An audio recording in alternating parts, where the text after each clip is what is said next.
वाले हैं? कौन सा चैप्टर? सर पहले तो चैप्टर 1 और चैप्टर 4 की numerical and then chapter 3 start करेंगे। Chapter 3 electrochemistry. Yes sir, but उससे पहले आपने कहा था ना कि एक बार न्यूमेरिकल कंप्लीट करेंगे क्योंकि फर्स्ट चैप्टर के सब सारे नहीं हुए थे। ओके, तो अभी हम लोग फर्स्ट चैप्टर का इंडेक्स डिस्कस कर लिए थे। यस सर, सर थोड़े से रह गए थे sir first chapter fourth chapter पे। वो फर्स्ट चैप्टर का इंडेक्स डिस्कस हो गया था।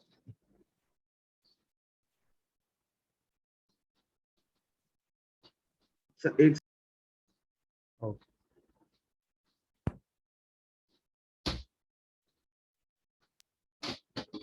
सर इंडेक्स डिस्कस हो गए थे, बैक एक्सरसाइज में 1.14 तक डिस्कस हो चुका था।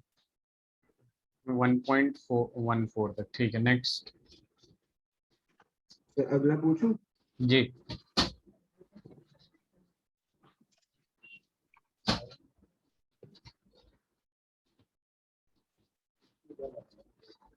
सर 1.16। 1.16 क्वेश्चन में क्या कह रहा है? ये एनालाइज। सवाल आपको मैंने कराया था, ठीक है। Fe 0.96 ओ वाला याद है? ये सवाल कराया था मैंने आपसे। Yes sir. Just like that, एकदम सेम क्वेश्चन, ठीक है। इसमें क्या दे रखा है उस पर फोकस करिए, ठीक है। इस पे फोकस कहाँ करना है? क्वेश्चन बोल रहा है एनालिसिस शोज दैट निकल oxide has the formula. Formula देखिए जरा। Ni 0.98 O 1.00 यानी O है, ठीक है। और जस्ट ये देखिए Fe 0.96 O, ये वाला बताया था मैं आपसे, याद आया? यस सर, सर बट उसमें और इसमें एक डिफरेंस है तो हाँ, मुझे जो कंफ्यूजन लगा। तो जैसे उसमें तो ये था कि एफ के बाद हमें एक नंबर दे दिया, ओ के बाद हमें कोई नंबर पर्टिकुलर नहीं दिया हुआ था। बट यहाँ पे जैसे एन आई में हमें 0.98 दिया हुआ है, ओ के नीचे हमें 1 दिया हुआ है। अच्छा तो एक सब बात वहाँ पे बताइए, ये O लिखा हूँ इसका मतलब क्या है? O 1 ही तो है। Yes sir, yes sir. अगर O 2 लिखा रहता तो O 2 है। हाँ हाँ हाँ। तो अगर मैं यहाँ पे जो बुक में लिखा है उसमें क्या लिखा है? 0.98 O तो सर 1.00, मतलब जैसे क्या ये एन दोनों आई। बराबर नहीं है? यस सर, सर मैं एक्चुअली पूछ रहा हूँ सर, जैसे एन आई में 0.98 है तो 0.98 उसके मोल्स प्रेजेंट है। देखिए टोटल जो Ni प्रेजेंट है यहाँ निकल ऑक्साइड में वो 0.98 है। जैसे अगर मैं बोलूं कि कैल्शियम ऑक्साइड, इसका मतलब यहाँ पे एटम जो प्रेजेंट है कैल्शियम का वो 1 है, और ऑक्सीजन का कितना है? 1 है कि नहीं? Yes sir. और वैसे ही Ni 0.98 और वो दे रखा है, यानी निकल जो यहाँ प्रेजेंट है टोटल वो 0.98 है और ऑक्सीजन 1 है, ठीक है। लेकिन यहाँ पे एक चीज और दे रखा है कि निकल जो है वो Ni+2 में भी एग्जिस्ट कर रहा है और निकल जो है Ni+3 में भी एग्जिस्ट कर रहा है, दोनों ही निकल है। Yes sir. तो यहाँ पे अगर मैं इसको x ले लेता हूँ Ni+2 को, तो क्या ये 0.98 x माइनस एक्स हो जाएगा कि नहीं? क्योंकि टोटल 0.98 है और एक को x ले लिया तो दूसरा 0.98 माइनस एक्स ही होगा ना। Yes sir. तो अब इसमें क्या करना है? जैसे मैं ये वाला सवाल आपको और आसान कर दिया था। कैसे आसान किया था मैंने? कि इसमें से 100 से मल्टीप्लाई कर दिया था तो यहाँ पे Fe 96O 100 आ गया था, बताया था मैं। Yes sir, sir calculation simple करने के लिए बात। हाँ, कैलकुलेशन इजी करने के लिए थोड़ा सा डेसिमल से हट जाएगा, वैसे इससे भी हो जाएगा इजीली। अब देखिए यहाँ पे अपन लोग क्या लगाएंगे? यहाँ पे लगाएंगे ऑक्सीडेशन स्टेट वाला, जो रेडॉक्स रिएक्शन में हम ऑक्सीडेशन स्टेट निकालते थे, याद आया? Yes sir. ठीक है। अब Ni का यहाँ पे दो फॉर्म है। +2 में x एटम है तो 2 × x, मतलब +2 × x, ठीक है। प्लस +3 में कितने एटम है? 0.98 माइनस एक्स, और इंटू क्या हो जाएगा? 3। और प्लस में ऑक्सीजन का कितना होता है? -2 होता है कि नहीं? Is equal to overall charge कुछ नहीं दिख रहा है तो 0 लिख देंगे। अब यहाँ से x का वैल्यू निकाल सकते हैं। सर निकल जाएगी। x का वैल्यू निकलेगा तो वो Ni+2 होगा, और 0.98 माइनस एक्स कर देंगे तो Ni+3 होगा। दोनों का रेशियो ही तो निकालना है। What fraction of nickel exist as Ni+2 and Ni+3, तो निकाल यस लेंगे सर। ना फ्रैक्शन। हाँ सर हाँ। कैसे निकलेगा फ्रैक्शन? Ni+2 जितना भी आएगा उसका नंबर, मतलब x अपॉन टोटल, ठीक है, 0.98 कर दीजिएगा। ठीक है, ni+3 का करना है तो ni+3 में क्या हो जाएगा, ये जितना भी आएगा 0.98 minus x upon total number 0.98 कर देंगे। समझ रहे हैं आप? Yes. और डेसिमल से बचना है आपको, तो यहाँ पे क्या कर दीजिए, ni 100 से मल्टीप्लाई कर देंगे तो 98 और वो 100 हो जाएगा।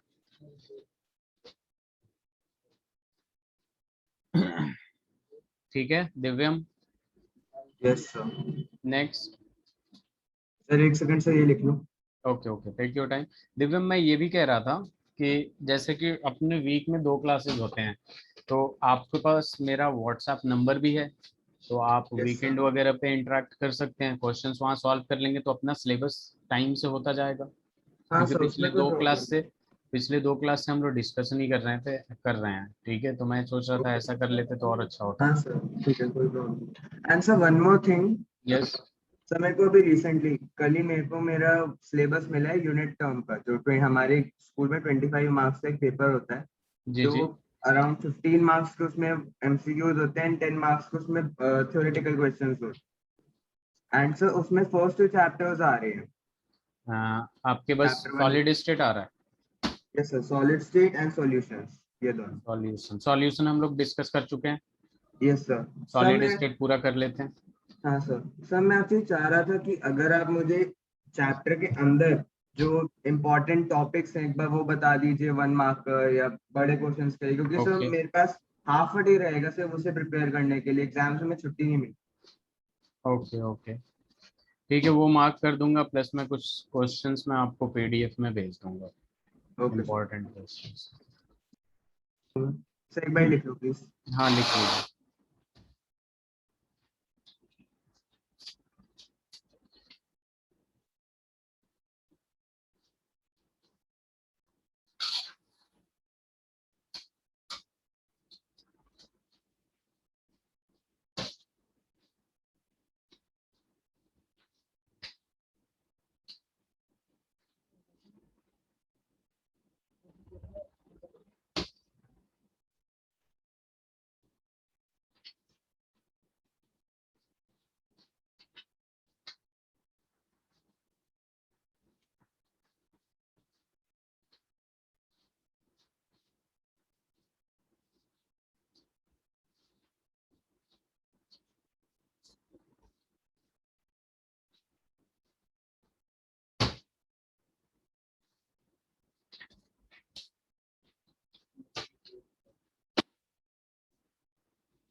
यस सर, ये हो गया। नेक्स्ट। सर 1.25। उसके बीच में तो कुछ नहीं है ना? सर वन एक बार पॉइंट मेरे को ना, मैंने 1.25 किया था, एक बार फिर से करके बता दीजिए। एक मिनट एक मिनट, आपकी आवाज़ थोड़ी डिस्टर्ब आ रही है, दोबारा बोलिए। सर मैंने 1.25 अटेम्प्ट किया था, बट ऑन आंसर भी आया था, बट मैं कॉन्फिडेंट नहीं हूँ ओके सर, ओके बता ओके। दीजिए। अच्छा, ये परसेंटेज वाला है। आपने हेडफोन नहीं लगा रखा है क्या? सर लगाए हुए हैं। अच्छा ठीक है, चलिए क्वेश्चन नंबर 25 में देखते हैं हम लोग, मतलब 1.25। यहाँ पे है, if NaCl is doped with 10 raised to the power -3 mole percent of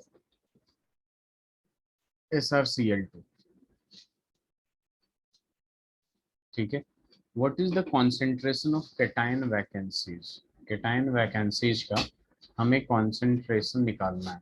ठीक है, तो देखिए यहाँ पे अपने पास क्या आता है, कैटायन वैकेंसीज का कॉन्सेंट्रेशन निकालना है, तो सबसे पहले यहाँ पे देखेंगे कि ये गिवन है 10 NaCl का जो मोल है। ठीक है, NaCl is 10 raised to the power -3 mole percent of SrCl2। SrCl2 का जो मोल है उसके 10 raised to the power -3% ये NaCl प्रेजेंट है। ठीक है, इसका मतलब क्या हुआ, ऐसे हम लोग लिख सकते हैं क्या कि 100 mole of NaCl is doped with 10 raised to the power -3 mole of SrCl2।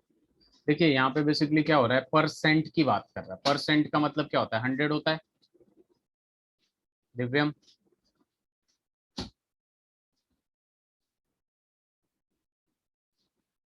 दिव्यम,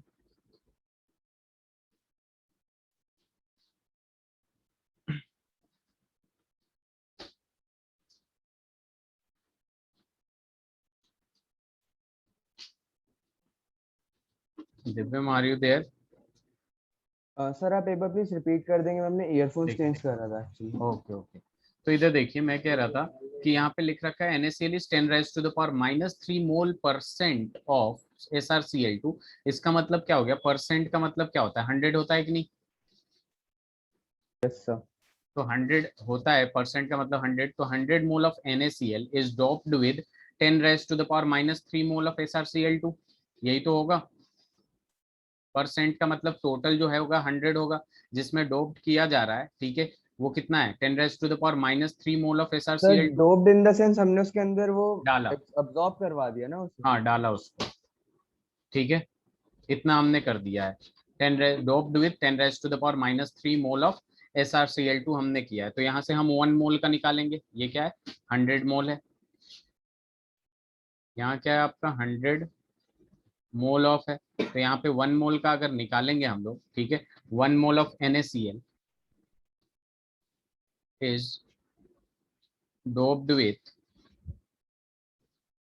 कितने में होगा? इसको डिवाइड कर देंगे, 10 raised to the power -3/100 कर सकते हैं कि नहीं? मोल of SrCl2। Yes sir. Unitary method है, पूरा का पूरा क्या है? यूनिटरी मेथड है, बहुत आसान है। अब हमें इसको सॉल्व करेंगे तो ये कितना हो जाएगा? 10 raised to the power -5 mole of SrCl2 हो जाएगा कि नहीं? Yes sir. अब केटायन वैकेंसीज देखा जाए तो केटायन वैकेंसीज जो है आपका, cation vacancies of Sr+2 ion जो होगा इज इक्वल टू 1 होगा, क्योंकि SrCl2 में एक Sr+2 आएगा कि नहीं? केटायन वैकेंसीज ही यस तो सर। निकालना है। तो इज इक्वल टू क्या है? 1 है। अब कॉन्सेंट्रेशन निकालना हमें, concentration of vacancies, concentration of cation vacancies.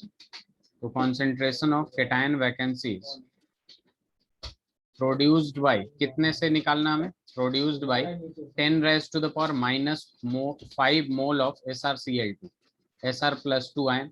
इसके वजह से केटायन वैकेंसीज निकालना हमें। तो यहाँ पे कितना हो जाएगा? सीधे सीधे देखिए, यहाँ 10 raised to the power -5 से निकालना है, तो ये 10 raised to the power -5, और ये मोल की बात कर रहे हैं तो कितना हो जाएगा? 6.02 into 10 raised to the power 23। Divyam, yes sir. तो इतना मोल दे रखा है, तो बेसिकली इसी को मल्टीप्लाई कर दिया मैं, ये रहा आपका इतना। इसको सॉल्व कर लेंगे तो ये कितना आ जाएगा? 6.02 into 10 raised to the power -18 हो जाएगा कि नहीं? पर मोल, एक मोल में। Yes sir. तो हो गया ये आपका आंसर। इसमें कुछ नहीं करना है हमें, बस ये सेंटेंस समझना था कि NaCl is 10 raised to the power -3 mole % of 10 raised to the power -3 mole % of SrCl2, यानी परसेंट है 100 है, यानी 100 mole of NaCl is dropped with इतना मोल ऑफ SrCl2। तो 1 मोल का निकाल लेंगे। जब 1 मोल का निकल गया तो ये जो गिवन है 10 raised to the power -3, इसका निकाल लेंगे, ठीक है। अब बस हमें पता है कि इसका एक कॉन्सेंट्रेशन होता है, तो इतने सारे मोल्स का कितना होगा? मल्टीप्लाई कर देंगे।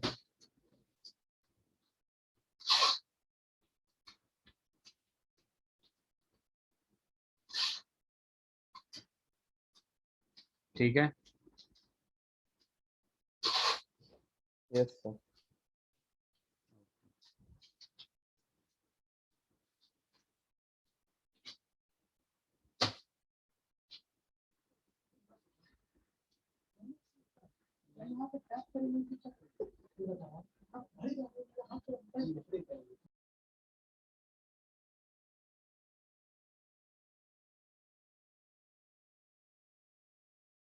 यस सर, हो गया। हो गया। नेक्स्ट, सर इस चैप्टर के होगा। तो हम लोग कोऑर्डिनेशन कंपाउंड शुरू कर देते हैं फिलहाल, छोटा सा चैप्टर है। और आप अभी आज ट्यूसडे है, ठीक है, तो आप अपना डाउट्स उसमें व्हाट्सएप भी कर देंगे तो मैं आपको बता दूंगा। मैं आपको व्हाट्सएप पे बता दूं, मेरे कोई ये वाले नंबर ऑफ क्वेश्चन नहीं है तो आप हाँ उसके सॉल्यूशन लिख के भेज दीजिए। हाँ, उसके सॉल्यूशन लिख के और ऑडियो एक्सप्लेनेशन कर दूंगा। अगर नहीं समझ में आएगा तो फिर क्लास में डिस्कस कर देंगे। एक हिंट्स मिल जाएगा आपको तो आप इजीली कर लेंगे। Okay sir. एंड सर एक चीज है सर, एक बार प्लीज थर्ड चैप्टर स्टार्ट करने से पहले फर्स्ट एंड सेकंड चैप्टर के आप इम्पोर्टेंट बता दीजिए, तो एकदम स्किप हो नहीं, जाएगा। वैसे हम लोग ये चैप्टर शुरू करेंगे, क्या नाम है, कोऑर्डिनेशन कंपाउंड, क्योंकि इस वीक हो भी जाएगा कोऑर्डिनेशन कंपाउंड, ऑर्गेनिक केमिस्ट्री का, सॉरी इनऑर्गेनिक केमिस्ट्री का आसान चैप्टर है और ओके सर। छोटा है। ठीक है, तो इसमें देखिए फर्स्ट फर्स्ट चैप्टर में तो आपको सबसे पहले एक ये एमॉर्फस और क्रिस्टलिन में जो आइसोट्रॉपिक था और एनिसोट्रॉपिक था, आइसोट्रॉपिक एंड एनिसोट्रॉपिक, इनका देखिएगा आप। उसके बाद आ जाएगा आपका जो फॉर्मूला हम लोग लिखते हैं ना, फॉर्मूला जैसे बता देगा एटम्स कहाँ सर ये फर्स्ट प्रेजेंट है चैप्टर कितने। में है ना? हाँ, फर्स्ट चैप्टर में सॉलिड स्टेट। ठीक है, तो फॉर्मूला जैसे हमने बनवाया था कुछ फॉर्मूला A2B3 इस टाइप, ठीक है, AB टाइप, XY टाइप, ये फॉर्मूला बहुत इंपॉर्टेंट है, ये पूछता है जैसे टेट्राहेड्रल पे प्रेजेंट है। ठीक है, तो हमने बताया था 2n लेते हैं और ऑक्टाहेड्रल पे n है, तो सपोज ये A वाला है और ये B वाला है, तो ये क्या बनेगा, A2B टाइप बनेगा। ठीक है, यस सर। अब देखिए तीसरे में आ जाएगा आपके पास कि ये रेडियस रेशियो, एक तो सबसे पहले ये जो आपका BCC है, FCC है, SCC है, इसमें नंबर ऑफ एटम्स कितना होता है आपको पता होगा, इसमें 1 होता है, इसमें 4 होता है, इसमें 2 होता है। ठीक है, इसके कोरस्पॉन्डिंग आपका पैकिंग आ जाएगा कि पैकिंग तो किस में वही होगा। उसकी रैंक भी हो गई ना? हाँ, रैंक रैंक, ये रैंक ही लिखा हूँ मैं, पर आइटम पर यूनिट सेल, और ये पैकिंग हो गया। उसके बाद आपके पास रेडियस रेशियो। ठीक है, तो ये सारी चीजें डेंसिटी पे फॉर्मूला क्वेश्चन आ जाता है, तो वो कैलकुलेशन पे डिपेंड करता है कि कितना एक्यूरेटली आप कैलकुलेट कर रहे हैं डेंसिटी वगैरह का। ठीक है, और लास्ट वाला पोर्शन जो है आपका सेमीकंडक्टर प्लस, सेमीकंडक्टर को तो आपको फिजिक्स में भी पढ़ना है, मैग्नेटिक प्रॉपर्टीज हो गया, डायमैग्नेटिक, पैरामैग्नेटिक, ये सारी चीजें आनी चाहिए। ये छोटे छोटे टॉपिक है जिनको अच्छे से पढ़ के जाइएगा। फर्स्ट चैप्टर से है ना? हाँ, फर्स्ट चैप्टर से। ओके सर, तो ये मैंने मार्क कर लिया। चलिए, अब देखिए सॉल्यूशन जो सेकंड चैप्टर का है, इसमें तो मोस्ट इम्पॉर्टेंट सबसे पहले आ जाता है आपका, एक तो हेनरीज लॉ है स्टार्टिंग में ही। ठीक है, देखिए कॉन्सेंट्रेशन टर्म से न्यूमेरिकल आएगा, किससे आएगा, कॉन्सेंट्रेशन टर्म से आपका न्यूमेरिकल आएगा, जिसमें मैंने बहुत अच्छे से पढ़ाया था आपको हर चीज, molarity, normality, mole fraction, weight by wait percent, ppm वगैरह सारी चीजें। फिर आ जाएगा आपका रॉल्ट्स लॉ, रॉल्ट्स लॉ को स्टेट करने आना चाहिए आपको। ठीक है, फिर उसका एप्लीकेशन जो आता है आपके पास, PT इज इक्वल टू क्या हो जाता है, PA प्लस PB। रॉल्ट्स लॉ क्या देता है, PA इज इक्वल टू क्या देता है, P not A zeta A, और PB क्या देता है, P not B zeta B, ये सारी चीजें देता है। रॉल्ट्स लॉ के बाद आपके पास आ जाएगा सबसे पहले ideal and non ideal solution का condition, ideal and non ideal solution का कंडीशन। ठीक है, फिर आ जाएगा आपके पास कॉलिगेटिव प्रॉपर्टीज, कॉलिगेटिव प्रॉपर्टीज बहुत इंपॉर्टेंट है, कॉलिगेटिव प्रॉपर्टी इसमें 4 टाइप का होता है आपका, एक रिलेटिव लोअरिंग इन प्रॉपर्टी, ठीक है, एक relative lowering in vapour pressure, फिर आ जाएगा एलिवेशन इन बॉइलिंग पॉइंट, फिर डिप्रेशन इन फ्रीजिंग पॉइंट, फिर आ जाएगा आपका ऑस्मोटिक प्रेशर, और उसके बाद मोस्ट इंपॉर्टेंट है आपका went of factor. Went of factor से आपका मल्टीपल चॉइस में भी क्वेश्चन बहुत अच्छे बनते हैं। ठीक है, और आपका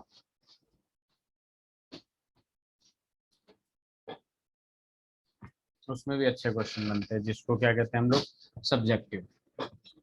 अभी वेंट ऑफ फैक्टर पे एक सवाल पूछता हूँ मैं कि NaCl है, इसका आई बताइए आप।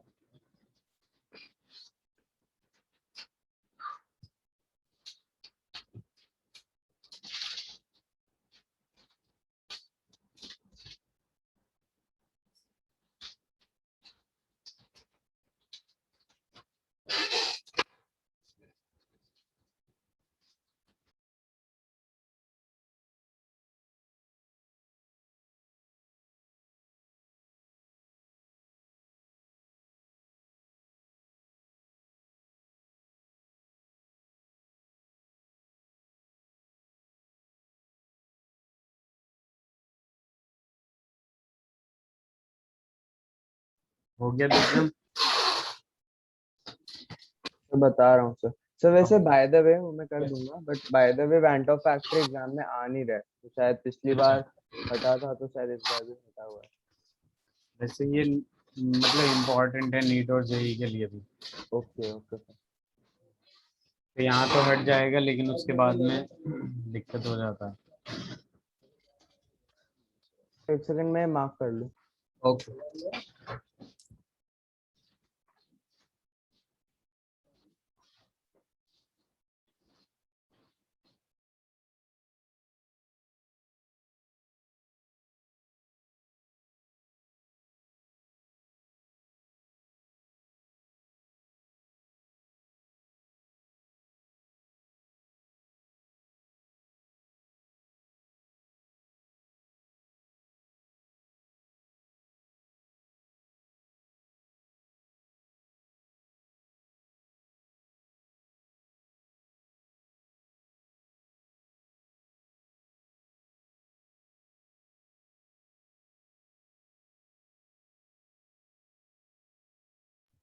Excuse me sir. Yes.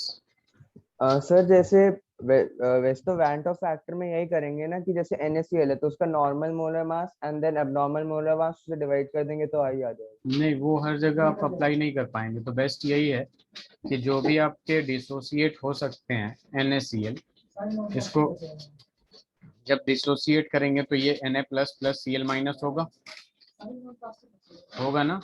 Yes sir. तो I इज इक्वल टू क्या होता है आफ्टर डिसोसिएशन, इसका 1 मोल, इसका 1 मोल। ठीक है, इसको और अच्छे से मैं बता देता हूँ ताकि अब नहीं भूलेंगे आप। इनिशियली जस्ट सपोज, ठीक है, यहाँ पे देखिए इसका कितना मोल है, 1 है, स्टोइकोमेट्रिक कोएफिशिएंट। इसका कितना होगा 0 और इसका 0, और फाइनल जो होगा इसका 0 हो जाएगा, इसका 1 हो जाएगा, इसका 1 हो जाएगा। तो I इज इक्वल टू होता है आफ्टर डिसोसिएशन और एसोसिएशन। डिसोसिएशन के बाद जो मोल है वो 2 है, और उसके पहले जो मोल है वो कितना है बिफोर एसोसिएशन और डिसोसिएशन 1। तो I का वैल्यू क्या होगा 2 होगा। ठीक है, ओके सर। मैंने ये भी बताया था आपसे कि डिसोसिएशन में आपका I हमेशा ग्रेटर देन 1 होगा।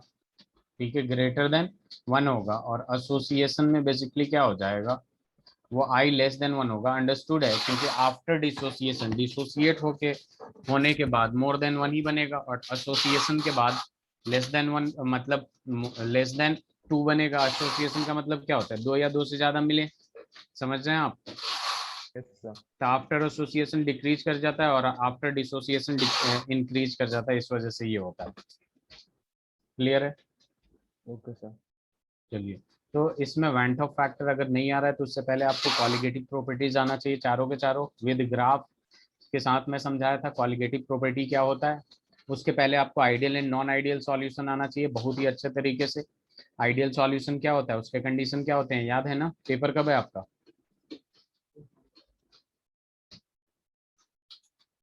दिव्यम। Sir 14th of July. 14, ठीक है, ठीक। तो उससे पहले अगर कुछ मतलब ऐसे रिवीजन करना होगा तो बता दीजिएगा, फिर डिस्कस करेंगे। Okay sir. ठीक है, चलिए। तो अभी हम लोग स्टार्ट करते हैं कोऑर्डिनेशन कंपाउंड। बहुत आसान चैप्टर है और अच्छा चैप्टर है। ठीक है, देखिए यहाँ पे अपने पास कोऑर्डिनेशन कंपाउंड होता क्या है।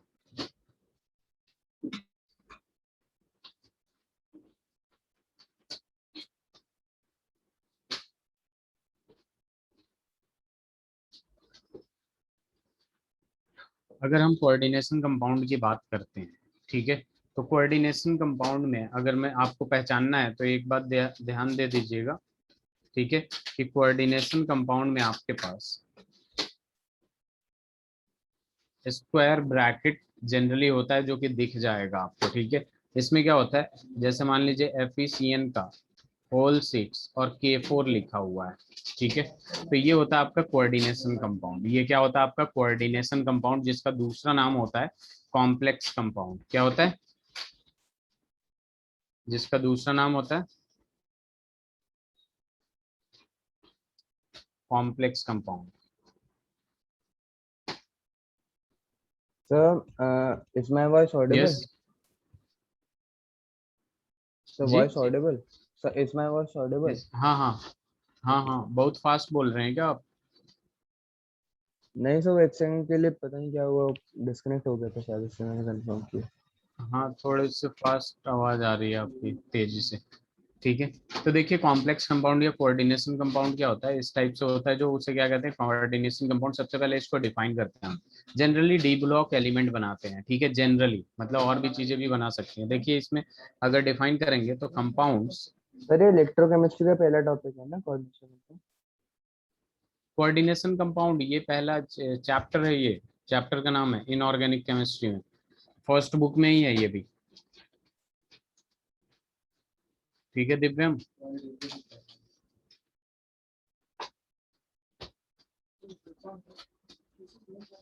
Okay sir. तो यहाँ पे देखिए क्या होता है अपने पास,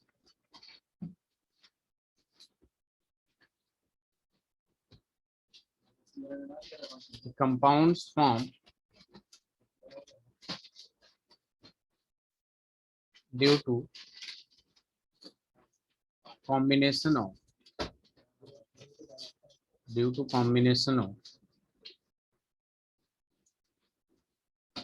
two or more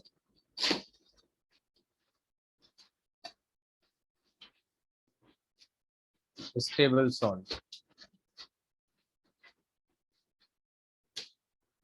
which retain their identity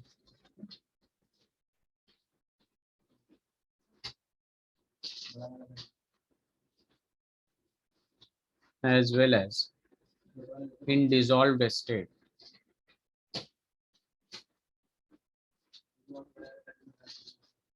are called coordination compound।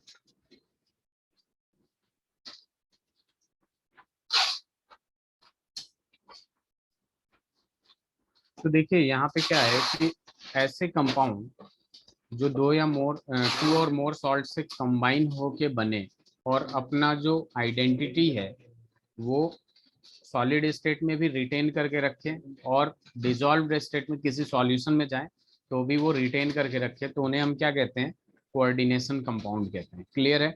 जैसे ये वाला जो पार्ट है आपका, इसको क्या कह देंगे, कोऑर्डिनेशन कंपाउंड कहेंगे। ठीक है, तो ये बेसिकली आपके डिजॉल्व स्टेट में भी ऐसा ही रहेगा और ऐसे भी ऐसा ही रहेगा, इसे कहते हैं हम coordination compound.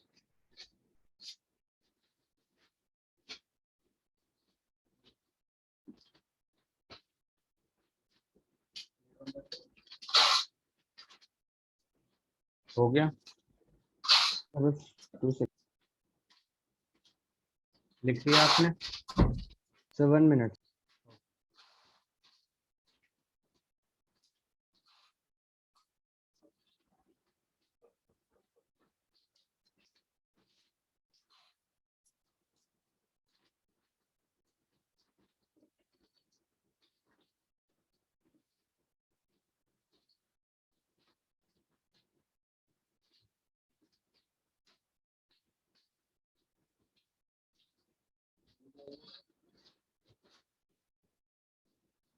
Yes sir.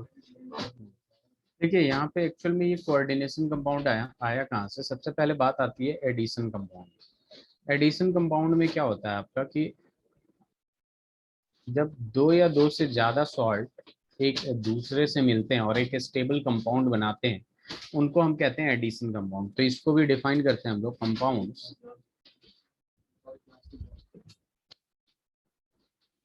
Made up of two और more stable compound by crystallization of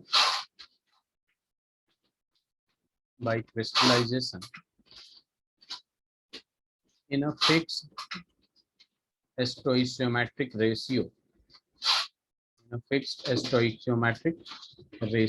इसको हम लोग क्या कह देते हैं, एडिशन कंपाउंड कहेंगे। क्या कहेंगे, are called addition compound. As for example जैसे मोर सॉल्ट हो जाएगा, ठीक है। ये एक्चुअल में जो एडिशन कंपाउंड होता है दो टाइप का होता है, जिसका नाम होता है एक डबल सॉल्ट और एक होता है कोऑर्डिनेशन कंपाउंड। तो डबल सॉल्ट बेसिकली क्या होता है, जब भी डिसॉल्व्ड स्टेट या किसी सॉल्यूशन में जाता है तो वो अपना आइडेंटिटी खो देता है, ठीक है, लूज कर देता है।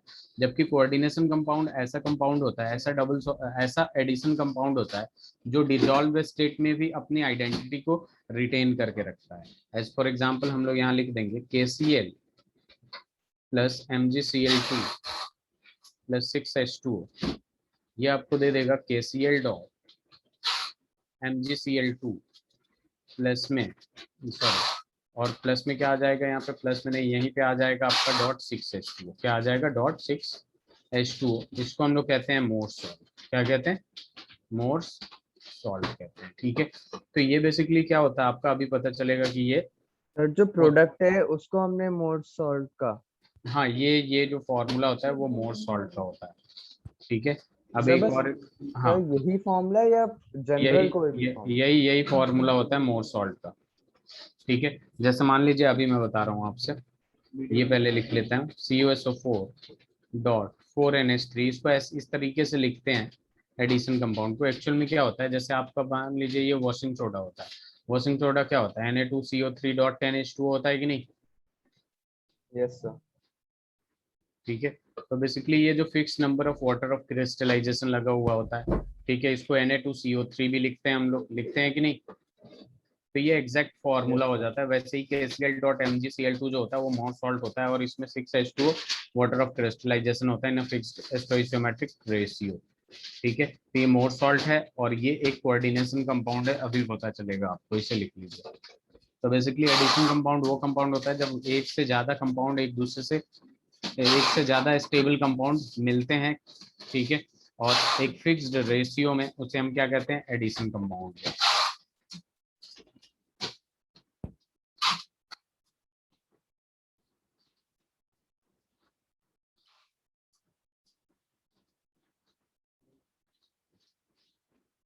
यस सर लिख लिया। स्लाइड चेंज करते हैं हम लोग।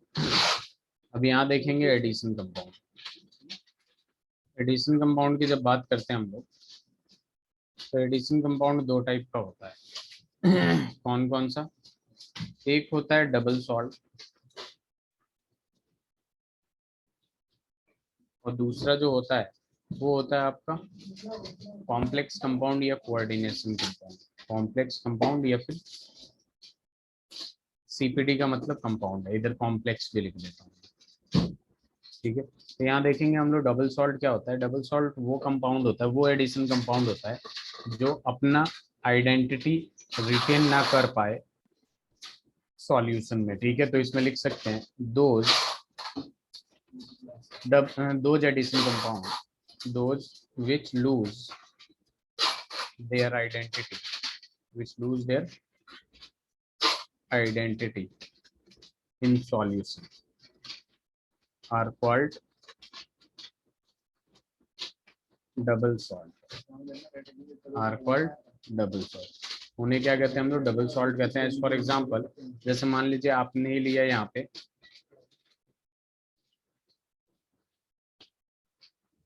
अरे ये एक मिनट, ये मोर सॉल्ट नहीं, ये कार्नालाइट होता है। वेट अ मिनट, इसको काट के लिख लीजिएगा प्लीज। ये जो होता है कंपाउंड, इसको हम कार्नालाइट कहते हैं, ठीक है। लिख लिया आपने, इसे यस सही सर। कर लीजिए। अब देखिए यहाँ पे क्या होता है, जैसे एक डबल सॉल्ट का एग्जांपल लेता हूँ, वही ले सकते हैं आप लोग, आप चाहें तो वही ले सकते हैं। KCl डॉट MgCl2, ठीक है, डॉट 6H2O, ठीक है, इसको किसी एक सॉल्यूशन में डालते हैं तो बेसिकली ये पूरा का पूरा आयोनाइज हो जाता है। K प्लस प्लस, अगर देखें तो Cl माइनस हो जाएगा, प्लस Mg+2 हो जाएगा, ठीक है, प्लस 2Cl माइनस होगा, प्लस 6H2 होगा। H2O भी H2O में डालेंगे तो H2O जो भी वो भी रिलीज होगा, तो H प्लस और OH माइनस में चला जाएगा, ठीक है।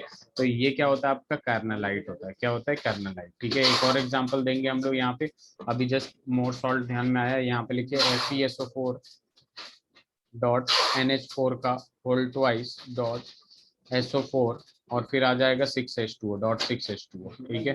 यहाँ पे डॉट नहीं है, यहाँ पे क्या है आपके पास, FeSO4 NH4 का whole twice SO4 dot 6H2 dot 6H2। इसको किसी एक सॉल्यूशन में डाला आपने तो ये सीधे सीधे किस में जाएगा उस पर बात करते हैं हम लोग। ये चला जाएगा Fe+2 में चला जाएगा। SO4 जो है वो किस में चला जाएगा, SO4-2 में चला जाएगा। ये भी SO4-2 में चला जाएगा, तो डायरेक्ट हम लिख सकते हैं 2SO4-2 लिख सकते हैं ना। Yes sir. NH4 पॉजिटिव होता है, तो ये 2 इंटू NH4 पॉजिटिव हो जाएगा, और उसके बाद क्या बचेगा 6H2 हो, तो 6H2 को ऐसे लिख दीजिए। आप चाहें तो इन दोनों को मिला के 3Cl माइनस भी लिख सकते हैं, ठीक है। तो बेसिकली ये पहले ऐसा था, ठीक है। जैसे मतलब डिजोल्व स्टेट में ले गए या फिर सॉल्यूशन में ले गए, पूरा का पूरा आयोनाइज हो गया। यानी इसका स्टार्टिंग में कुछ और प्रॉपर्टीज था, आइडेंटिटी था इसका, बाद में कुछ और हो गया जब ये सॉल्यूशन में डाला गया, तो इसको हम लोग कहते हैं डबल सॉल्ट, ठीक है। Okay sir. अब देखिए यहाँ पे क्या होगा, दोज which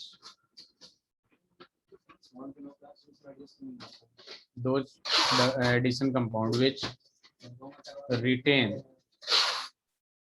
their identity, ठीक है, in dissolved या solution dissolved state also, ठीक है।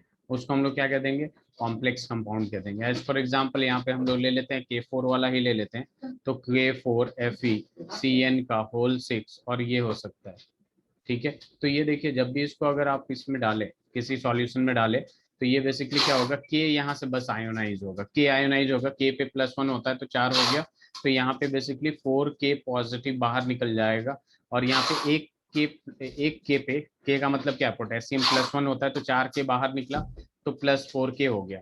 और ये इनिशियली न्यूट्रल था, क्या था, न्यूट्रल था, यानी ये +4 लेके गया है, तो यहाँ -4 होना पड़ेगा कि नहीं, ताकि कॉम्बिनेशन देगा तो क्या हो जाएगा आपका, 0 हो जाएगा। सर ये वाला पॉइंट एक बार फिर से बता दीजिए। देखिए यहाँ पे जब ये डिसॉल्व होगा, ठीक है, यहाँ पे जब डिसॉल्व होगा अगर देखा जाए, तो ये जो बाहर वाले होते हैं ना, वो आपके क्या होते हैं, आयोनाइज हो जाते हैं, ठीक है। बाहर वाले क्या होते हैं, आयोनाइज हो जाते हैं, और अंदर वाले वैसे के वैसे रहते हैं। तो यहाँ पे हो जाएगा K4, अगर देख लीजिए यहाँ पे मैं दोबारा लिख रहा हूँ, अगर K4 की जगह मैं K3 ले लिया जिस सपोज, यहाँ पे K3 हो गया, FeCN का होल 6 हो गया, ठीक है। तो एक जब K जैसे KCl है, ठीक है, तो K बाहर निकलेगा तो K पॉजिटिव निकलेगा कि नहीं। Yes sir. अगर 2KCl होता तो 2K पॉजिटिव निकलता बाहर। Yes sir. अब यहाँ 3K है तो ये कितना निकलेगा, 3K पॉजिटिव निकलेगा। Yes sir. अगर और इनिशियली इसमें कोई चार्ज दिख रहा है,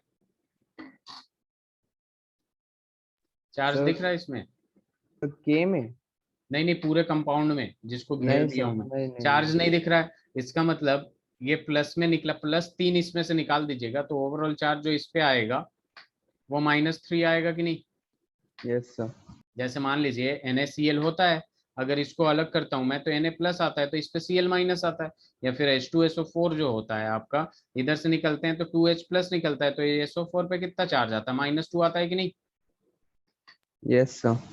ठीक है, जस्ट लाइक दैट K3 जब K3 को डिसॉल्व करते हैं बेसिकली, तो ये अपना आइडेंटिटी रिटेन करके रखता है, इसको अंदर वाला क्वांटिटी को बिल्कुल भी इधर उधर नहीं करता है, ठीक है। और इसी की वजह से इसकी आइडेंटिटी बनी रहती है, स्टार्ट मतलब सॉलिड फॉर्म में भी ऐसा ही है, एक्वस सॉल्यूशन में भी ऐसा ही है।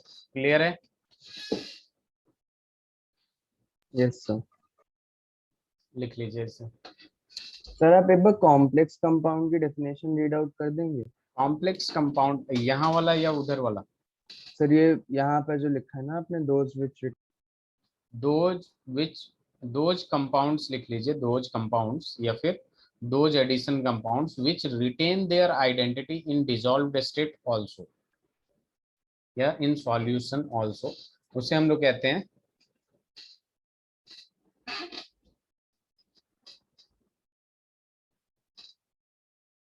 एंड सर नीचे जो आपने FeSO4.NH4 2SO4.6H2O वाला लिखा है रिएक्शन, सर ये डबल सॉल्ट का एग्जांपल होगा ना। ये FeSO4 वाला ना। Yes sir. Yes sir.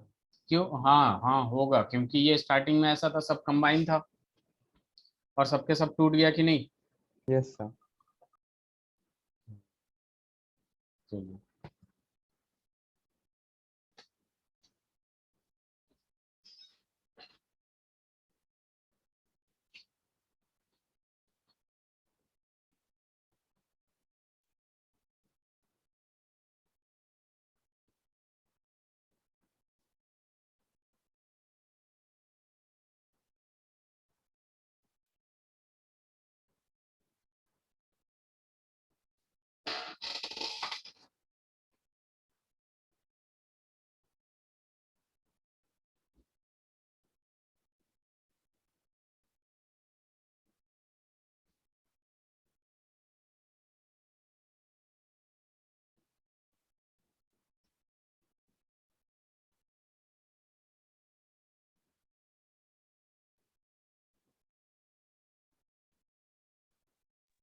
Sir आपने जो एरो है उसके ऊपर क्या लिखा हुआ है इन FeSO4 एरो वाले एरो इतना सारा है। FeSO4 वाले रिएक्शन में? ये एक्वस एक्वस AQ लिखा हूँ, मतलब जैसे एक्वस सॉल्यूशन में आपने डाला तो क्या होगा।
यस सर हो गया।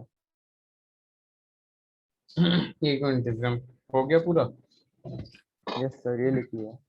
चलिए, अब देखिए यहाँ पे अपने पास क्या आता है कि ये चीज आपको समझ में आ गया, एडिशन कंपाउंड क्या होता है, डबल सॉल्ट और कॉम्प्लेक्स कंपाउंड। ठीक है, अब हम बस इसकी बात करेंगे क्योंकि चैप्टर का ही नाम है कोऑर्डिनेशन कंपाउंड या फिर कॉम्प्लेक्स कंपाउंड। तो सबसे पहले हम देखते हैं कि ये होता क्या है।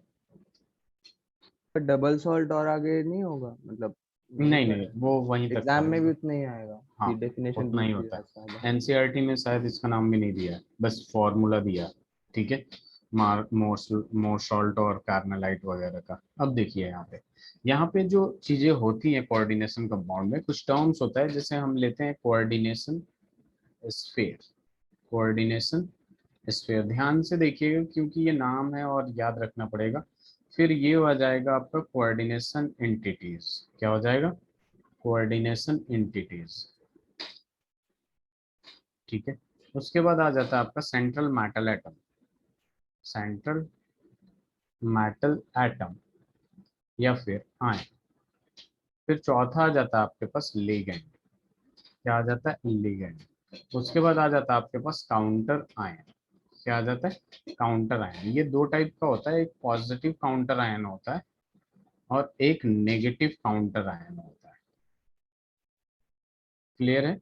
ये आपके जो मैंने लिखा था, क्या लिखा था मैंने, यहाँ पे जो चीजें लिखा था मैं, K4 FeCN का होल 6। ठीक है, और मैं एक और एग्जांपल ले लेता हूँ आपके लिए, CuNH3 का होल 6Cl2। दो एग्जांपल ले लिया। ठीक है, इसमें ये सारी चीजें इन्हीं का नाम लिखा हुआ है। ठीक है, सबसे पहली बात। ठीक है, दिव्यम ध्यान से देखिएगा। ठीक है, इसको डिफाइन भी करेंगे बाद में, अभी डिफाइन भी करेंगे एक एक चीज को। ये जो स्क्वायर ब्रैकेट वाली चीज है ना, इसको हम लोग कहते हैं कोऑर्डिनेशन स्फीयर कहते हैं। ध्यान से देखिएगा, कोऑर्डिनेशन स्फीयर कहते हैं। क्लियर है दिव्यम। Okay sir. सर ये जितने भी जैसे आपने पांच वो बताए हैं कोऑर्डिनेशन कंपाउंड के अंडर आते हैं पांचों? हाँ, सारे इसमें लिखा हुआ है उन सब का नाम। ठीक है, ये जो पांचों है। क्लियर है। Okay sir. अब देखिए ये जो चीज है ना आपका, इसके कोऑर्डिनेशन स्फीयर के जितने भी अंदर चीजें हैं, जैसे Fe हो गया, Cn हो गया 6 बार, Cu हो गया, NH3 हो गया 6 टाइम, ये होता है आपका कोऑर्डिनेशन एंटिटीज। क्या होता है ये, कोऑर्डिनेशन एंटिटीज होता है। क्लियर है। Yes sir. क्लियर है। ये जो होता है आपका, ये होता है आपका सेंट्रल मेटल एटम। ये क्या होता है, सेंट्रल मेटल एटम होता है। क्लियर है। Okay sir. इस वाले पार्ट को हम लोग लीगेंड कहते हैं। सेंट्रल मेटल एटम के बाद जितनी भी चीजें हों स्क्वायर ब्रैकेट बंद होने से पहले तक, वो सारे के सारे क्या होते हैं, लीगेंड होते हैं। क्या कहते हैं हम उन्हें, लीगेंड कहते हैं। सर क्लियर मतलब है? जो हमने एक डॉटेड बॉक्स बनाया है वो कोऑर्डिनेशन स्फीयर हो गया। कोऑर्डिनेशन एंटिटीज स्फेयर के जो अंदर, कोऑर्डिनेशन स्फेयर के अंदर जितनी भी चीजें हैं उसमें दो ही चीज होती हैं बेसिकली, अभी आगे पता चलेगा। सेंट्रल मेटल एटम और लिगेंड, वो कोऑर्डिनेशन एंटिटीज हो जाएंगी। सर तो कोऑर्डिनेशन एंटिटीज क्या है, वो सेंट्रल एटम एंड लिगेंड्स का वो है? दोनों साथ में, दोनों साथ में। अच्छा, उनको मिला के जैसे हमने एंटिटीज कह दिया। एंटिटीज कह दिया, जैसे न्यूट्रॉन प्रोटॉन अलग अलग नाम लेते हैं और न्यूक्लियॉन्स कह देते हैं, तो दोनों। Yes sir, yes sir. ठीक है। अब ये दोनों, ये सेंट्रल मेटल एटम के बाद जितनी भी चीजें हैं, यहाँ तो एक एक चीज लिखा हूं, मैं लिगेंड दो तीन टाइप का भी लिख सकता हूँ, ठीक है। वो अभी आगे पता चलेगा आपको, ठीक है। तो ये जो होगा वो लिगेंड होगा, क्लियर है? Okay sir. और स्क्वायर ब्रैकेट के पहले और स्क्वायर ब्रैकेट के बाद जो चीज होता है उसको हम लोग कहते हैं काउंटर आयन। क्या कहते हैं? Excuse me sir. जी। सर जैसे FeCN6 में 6 को भी लिगेंड के उसमें ऐड करेंगे, सी 6 एन को। सिक्स का मतलब क्या हो गया? सी एन सिक्स का मतलब क्या हुआ? तो उसके सी 6 एन का सब होल सिक्स का क्या मतलब है? कि क्या? सब सब मतलब 6 वो प्रेजेंट है, 6 कंपाउंड प्रेजेंट है। हाँ, 6 प्रेजेंट है, बस यही मतलब है। तो सर हम 6 को ऐड कहाँ करेंगे, उसे लिगेंड में ऐड करेंगे या CMA में? अरे, सी एन का होल सिक्स का मतलब क्या है? सर कि उसमें 6 प्रेजेंट है। क्या 6 प्रेजेंट है? सर 6 एटम्स प्रेजेंट, मतलब CN6 है ना। तो सी एन सिक्स का मतलब क्या है? 6 मॉलिक्यूल ऑफ सी एन।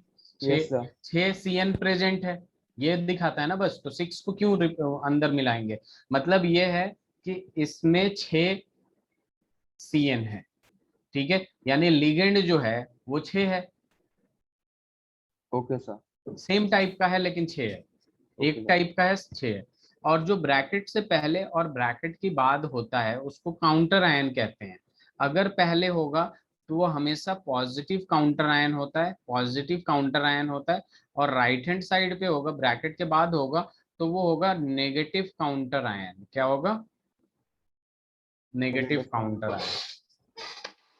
समझ में आया ये बातें? Yes sir.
हो गया।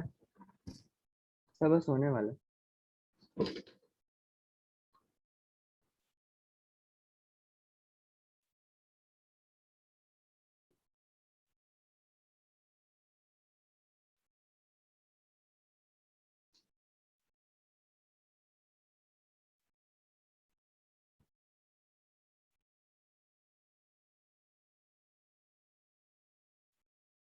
इसमें एक चीज और लिख लीजिएगा, सिक्स्थ कोऑर्डिनेशन नंबर।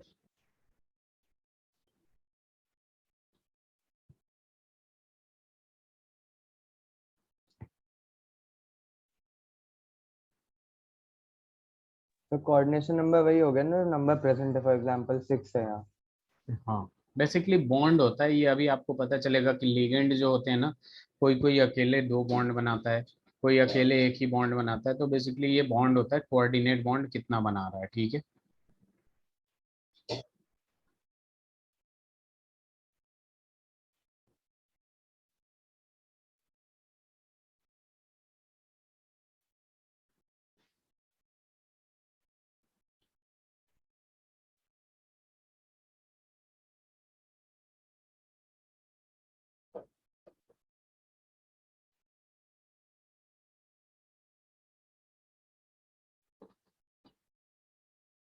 सर एक बार लिगेंड फिर से बता दीजिए क्या होता है। लिगेंड सेंट्रल मेटल के बाद जो होता है उसे लिगेंड कहते हैं। अगर सेंट्रल मेटल आपने पहचान लिया, उसके बाद स्क्वायर ब्रैकेट जहां तक बंद हो रहा है वहां तक सारे के सारे लिगेंड होंगे। अभी बस एक टाइप का लिगेंड है, 6। तो सर जैसे FeCN6 है तो उसमें हमारा लिगेंड 6 है। हाँ, 6 लिगेंड है CN। तो टाइप ऑफ CN6, लिगेंड 1 है। CN6। हम्म।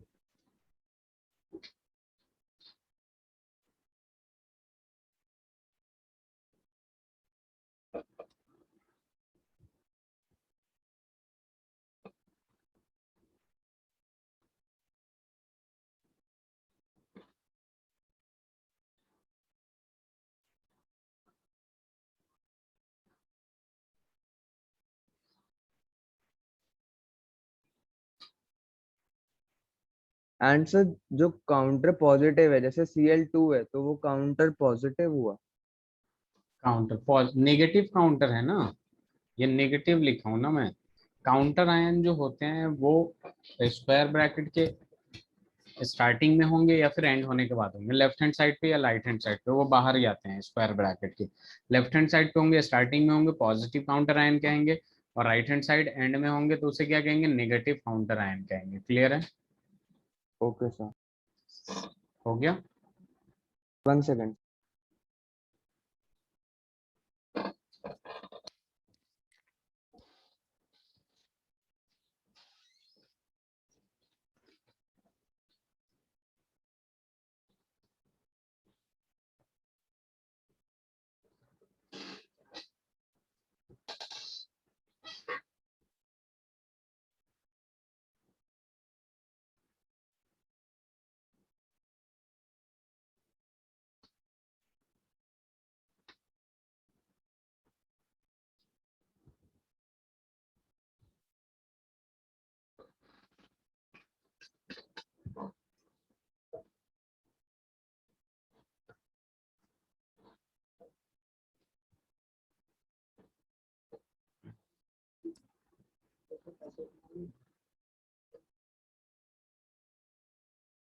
यस, यस सर हो गया।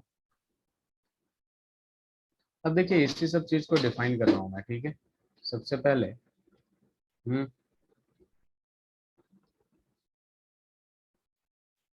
Coordination entity and coordination square.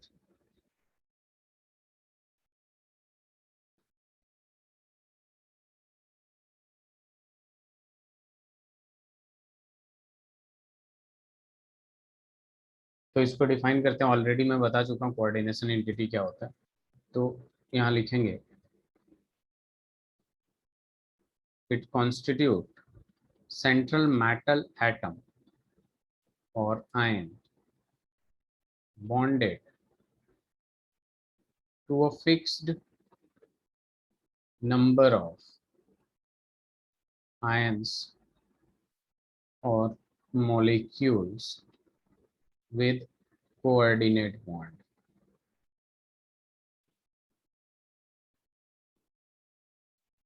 ये क्या होता है, मैंने जैसे बताया कि स्क्वायर ब्रैकेट के अंदर जितनी भी चीजें होती हैं सारी कोऑर्डिनेशन एंटिटीज होती हैं। मतलब क्या कि सेंट्रल मेटल एटम जो आपका मेटल है, उसके अलावा जितने भी होंगे सारे के सारे कोऑर्डिनेशन एंटिटीज होंगे। तो वही लिखा हूं मैं, it constitute central metal atom और ion bonded to a fix number of. वो जो आपके मेटल के बाद जो चीजें होती हैं वो फिक्स्ड होती हैं, ठीक है। कि किसी का कोऑर्डिनेशन नंबर, बेसिकली अभी पता चलेगा आपको कोऑर्डिनेशन नंबर क्या है। जैसे मान लीजिए मैं CH कार्बन से कितना बॉन्ड बन सकता है बताइए जरा, दिव्यम। Yes sir. कार्बन कितना बॉन्ड बना सकता है? सर 4। 4, तो उसका फिक्स्ड रहता है ना कि 4 बनाएगा। Yes sir. ठीक है, वैसे ही हर एटम का, एलिमेंट का, डीप सेंट्रल मैटर एटम का अपना कुछ वैकेंट ऑर्बिटल होते हैं जिसमें से बॉन्ड बनाते हैं। अब जितना बॉन्ड बनाएंगे वो फिक्स्ड होता है बेसिकली। ठीक है, और उसी को कहते हैं हम लोग कोऑर्डिनेशन नंबर। अभी आगे पता चलेगा।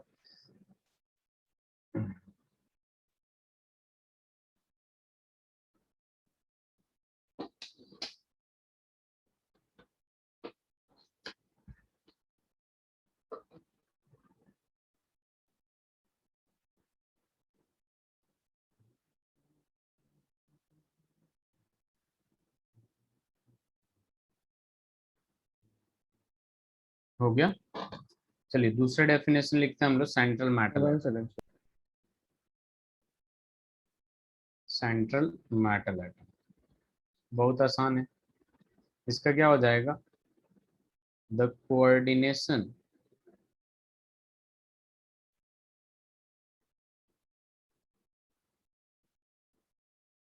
Entity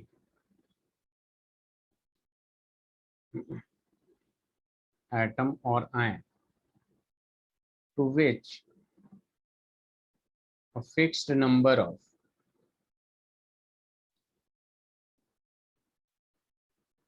ions or groups attached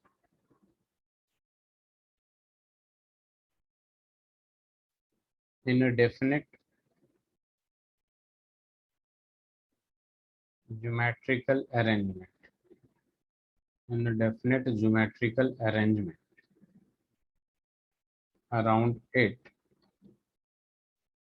is around it central metal atom और ion। मतलब वही है, फिक्स नंबर ऑफ जो कोऑर्डिनेट बॉन्ड जिसपे बनता है उसको क्या कहते हैं? सेंट्रल मेटल एटम कहते हैं।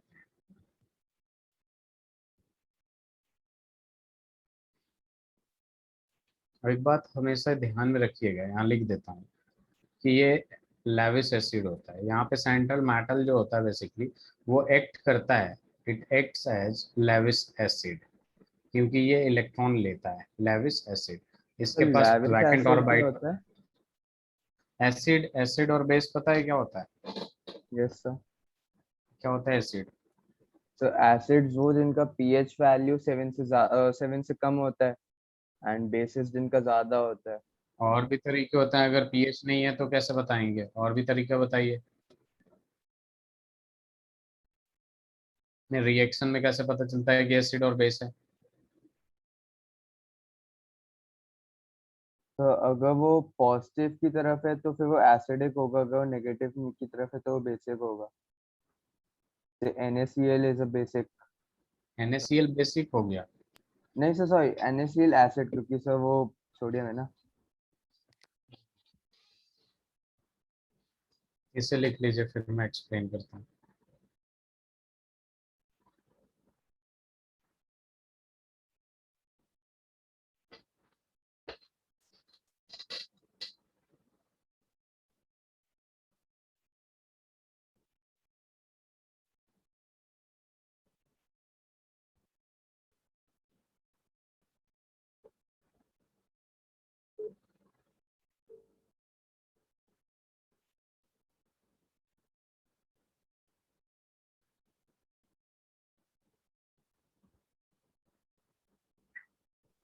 यस सर, हो गया। हो गया। तो देखिए यहाँ एसिड और बेस की जब बात होती है अपने पास, तो एक्चुअल में होता क्या है कि यहाँ पे अपने पास एसिड क्या होता है, तो अगर तो आपको याद हो, एसिड H+ के लिए हो गया ना, मेरे को याद आ गया। Sir acid H+ ions release करेगा एंड बेस OH। एसिड और इधर लिख देता हूँ मैं बेस। एसिड H+ दिया और बेस OH- दिया, बस इतना ही सीखा आपने। सर एक तो पीएच वैल्यू के थ्रू हो गया, एक H+ के pH थ्रू लेस जिसमें देन हम 7 और pH ग्रेटर देन 7। चलिए और बताइए।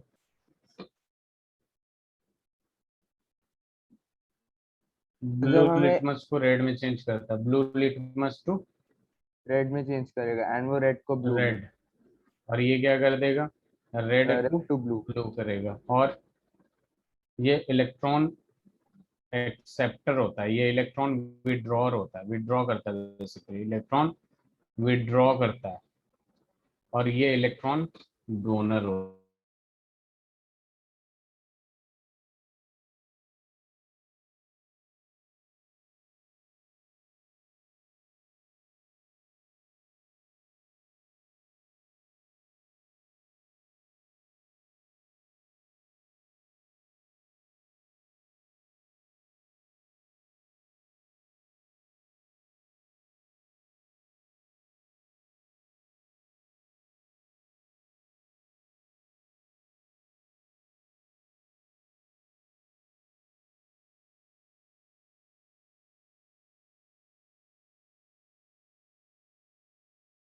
दिव्यम,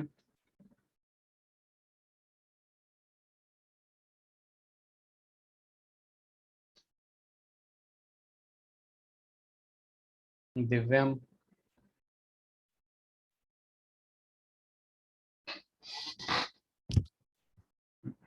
दिव्यम। Yes sir. हाँ, तो मैं क्या कह रहा था, ये जो एसिड होते हैं वो क्या होते हैं, इलेक्ट्रॉन एक्सेप्टर या इलेक्ट्रॉन विड्रॉ करते हैं, और जो बेस होता है वो क्या होता है, इलेक्ट्रॉन डोनर होता है। तो ये जो सेंट्रल मेटल एटम होता है इसके पास वैकेंट ऑर्बिटल होता है। जब इसके पास वैकेंट ऑर्बिटल होता है ना, ठीक है, तो ये क्या करते हैं, यहाँ पे जो लिगेंड होते हैं ना, लिगेंड, ये क्या करते हैं, इसको इलेक्ट्रॉन डोनेट करते हैं, इलेक्ट्रॉन डोनेट करते हैं। तो हमेशा यहाँ पे लिगेंड जो होता है वो एज अ बेस एक्ट करता है, और जो सेंट्रल मेटल एटम है इलेक्ट्रॉन को एक्सेप्ट करता है, ये एज अ एसिड यूज होता है, एज अ एसिड एक्ट करता है। क्लियर है? Yes sir. स्लाइड चेंज करें। Sir 1 second sir.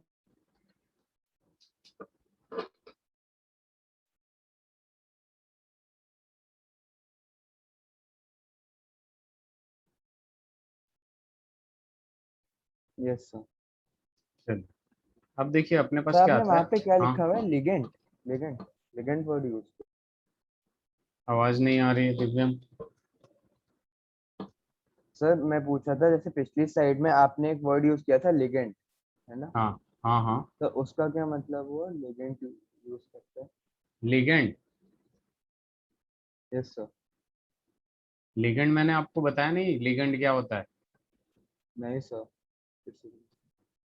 ये जो एक स्लाइड जरा खोलिए, मतलब जहाँ लिखा है आपने, जरा सबका नाम लिखा था मैं, कोऑर्डिनेशन एंटिटीज, तो CN होल 6, उसको क्या लिखवाए हैं आप, देखिए जरा।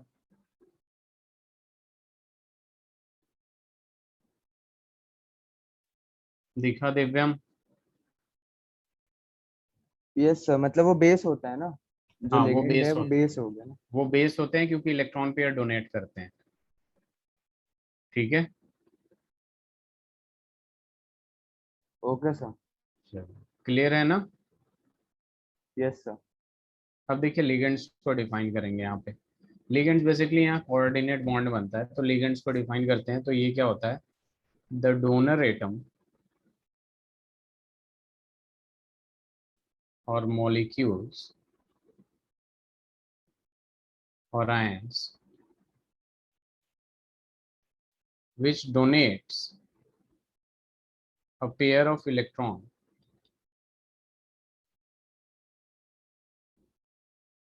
to the metal, या फिर ऐसे लिख सकते हैं टू द सेंट्रल मेटल या टू द मेटल आयन और एटम, मेटल एटम और आयन आर कॉल्ड लिगेंड।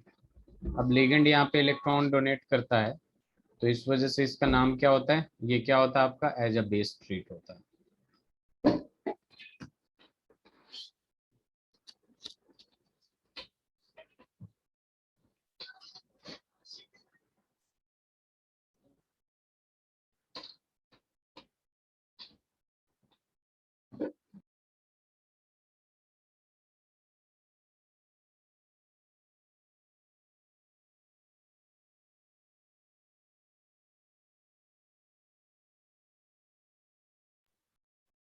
मेरी आवाज लैग कर रही है क्या?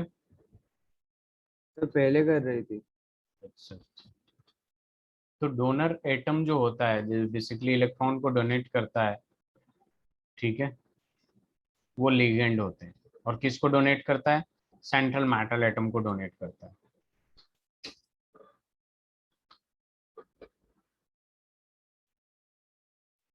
क्लियर है दिव्यम?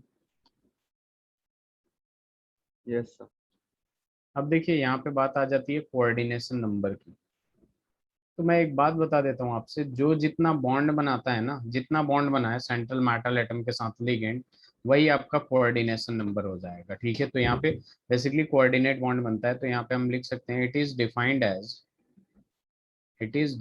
As number of coordinate bond formed with central atom by ligand. Central atom by ligand is called coordination number. देखिए जितना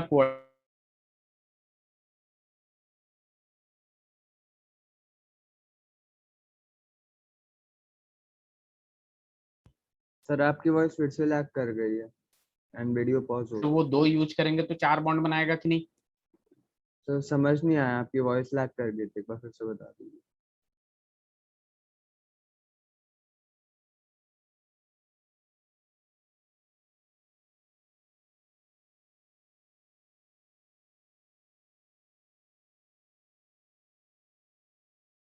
sir video pause and voice lag कर रही है।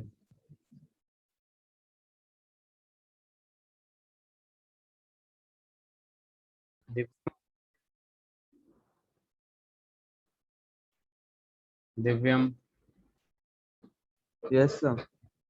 आपने लिखा था जो मैंने अभी लिखवाया था? सर कोऑर्डिनेशन नंबर लिख रहा था, पूरा नहीं हुआ था। चलिए उसका डेफिनेशन लिख रहा हूँ। It is defined as number of coordinate bond formed with central atom by ligand. Ligand से सेंट्रल एटम के बीच में जितना कोऑर्डिनेट बॉन्ड बनता है उसको हम लोग क्या कहते हैं? कोऑर्डिनेशन नंबर कहते हैं। अब लिगेंड अलग अलग टाइप के होते हैं। कुछ लिगेंड ऐसे होते हैं जो अकेला 2 कोऑर्डिनेट बॉन्ड बनाए, कुछ ऐसे होते हैं जो अकेला 3 कोऑर्डिनेट बॉन्ड बनाए। तो इसका एग्जांपल्स मैं बहुत सारा लिखवाऊंगा अभी। ठीक है, वैसे अभी जो सवाल मैं कोऑर्डिनेशन नंबर का पूछूंगा तो मैं बता दूंगा वो यूनिडेंटेट है। डेंटेट का मतलब ये हो जाता है जैसे यूनी है तो एक बॉन्ड बनाएगा, एक कोऑर्डिनेट बॉन्ड बनाएगा। बाइडेंटेट है तो 2 कोऑर्डिनेट बॉन्ड बनाएगा। क्लियर है? Yes sir. जैसे जस्ट सपोज मैंने एग्जाम्पल दे दिया, AgCN का होल ट्वाइस का पावर माइनस। ठीक है, ये CN जो है यूनिडेंटेट है, यानी एक है तो एक बॉन्ड बनाएगा, तो 2 है तो कितना बनाएगा? 2 बॉन्ड। 2 बॉन्ड, तो कोऑर्डिनेशन नंबर कितना होगा? 2।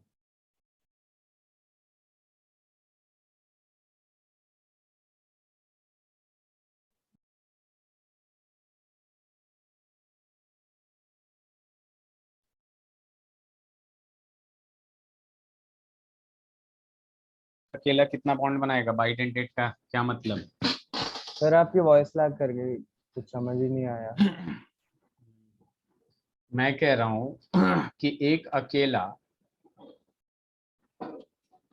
आपको आवाज जा रही है मेरी? यस सर, अभी आ रही है। मैं कह रहा हूं कि ये है आपका जो EN है, ठीक है, ये है डाइडेंटेट। क्या है? डाइडेंटेट, यानी एक अकेला 2 बॉन्ड बनाएगा, तो 3 EN कितना बॉन्ड बनाएंगे? 6। 6 बॉन्ड बनाएंगे, तो कोऑर्डिनेशन नंबर कितना होगा? 6।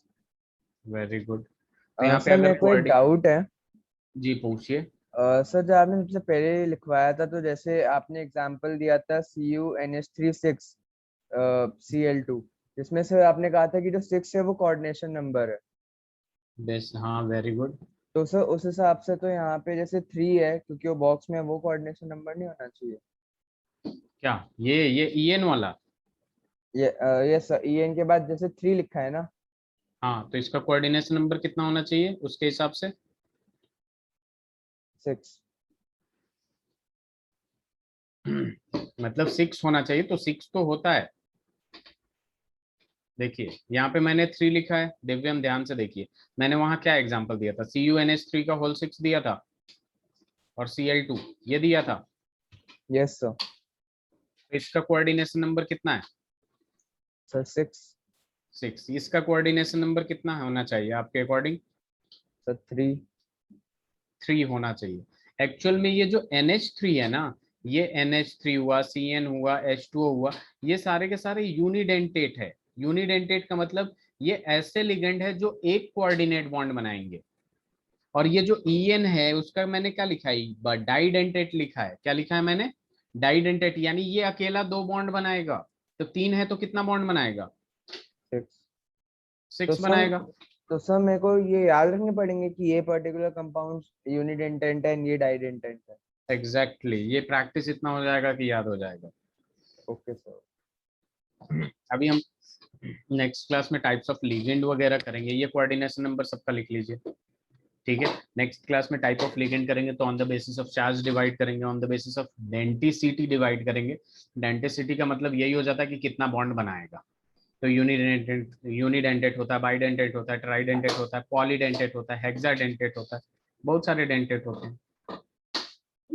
ये जो EN होता है आपको इसको लिखते हैं हम लोग इथेन 1,2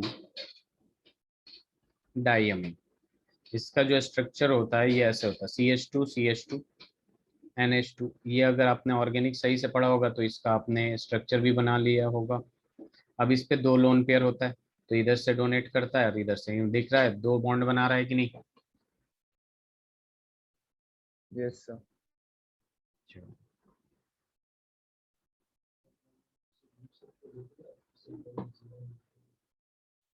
सर आपने थर्ड केस में CR लिखा है। यस, CrH2O का होल 6।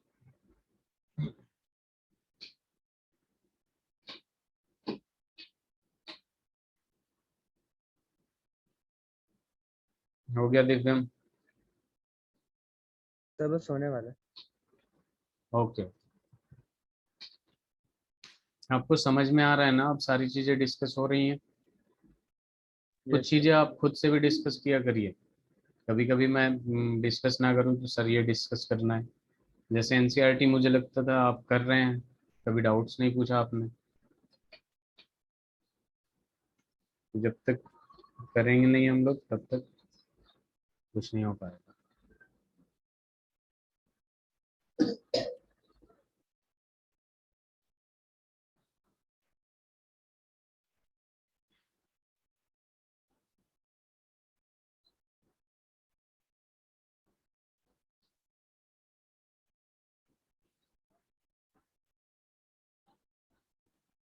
हो गया?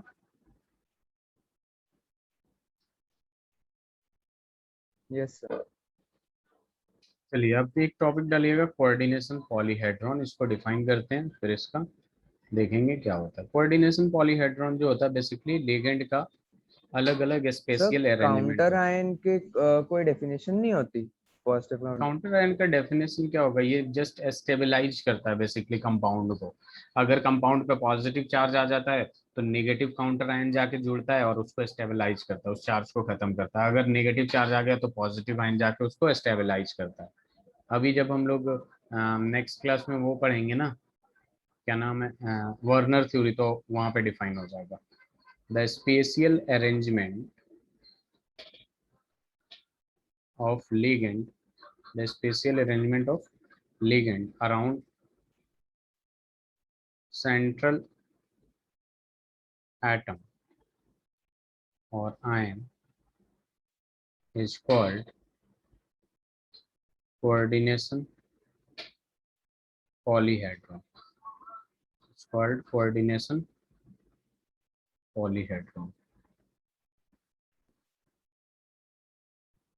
तो देखिए बेसिकली यहाँ क्या होता है कि स्पेशल अरेंजमेंट होता है लिगेंड का अराउंड सेंट्रल एटम, उसको कोऑर्डिनेशन पॉलीहेड्रॉन कहते हैं। अलग अलग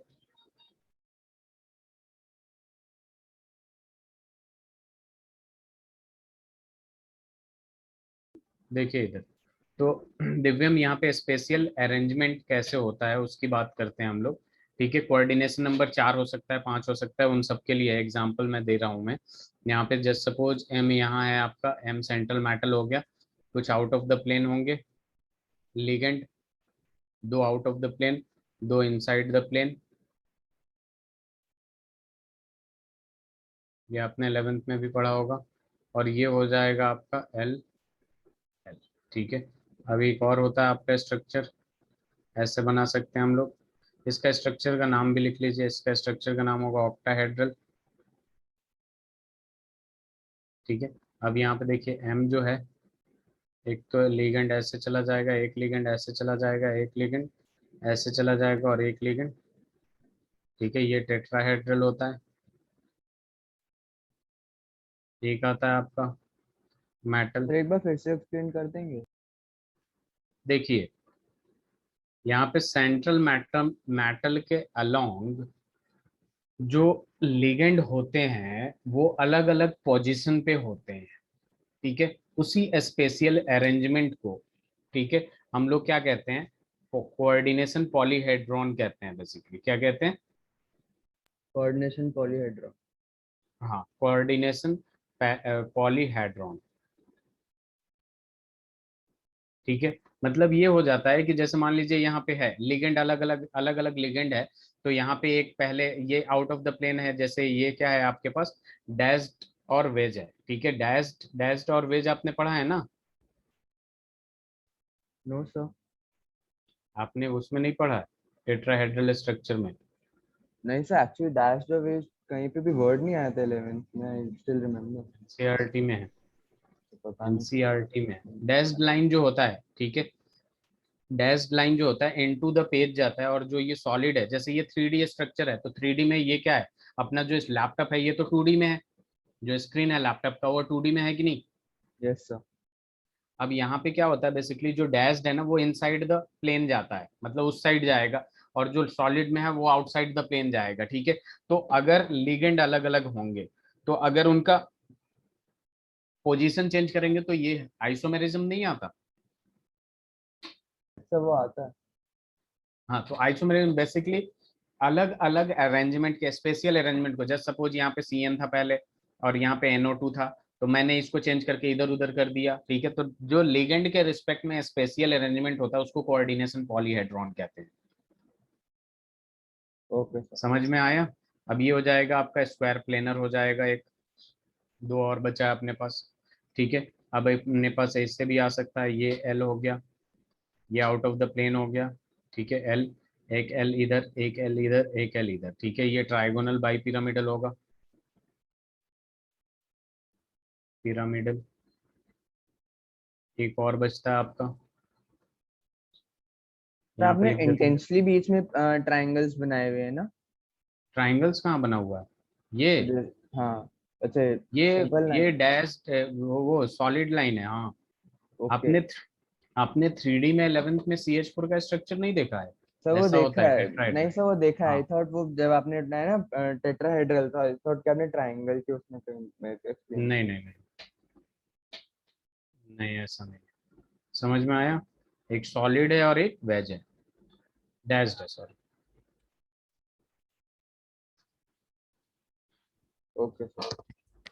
हो गया? तो कर रहा हूँ।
हो गया दिव्यम? सब बस होने वाला। ओके।